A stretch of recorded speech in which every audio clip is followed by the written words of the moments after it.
నా పేరు వీర వెంకట సత్య రమేష్, మాది దేవరగుంట గ్రామం. మా నాన్నగారి పేరు Parikela Subbarao, RTC retired RTC employee.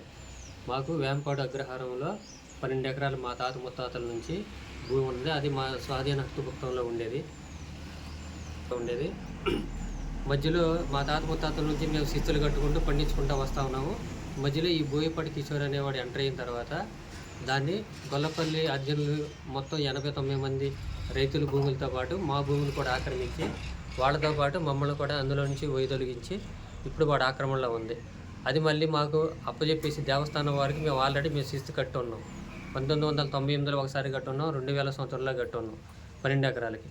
ఆ 12 ఎకరాలు మాకు అప్పచెప్పేసి మాకు దాని మీద గవర్నమెంట్ ఏదైతే ఉందో ఈ ప్రస్తుత ప్రభుత్వం, ఆ ప్రభుత్వం మాకు న్యాయం చేయాలి.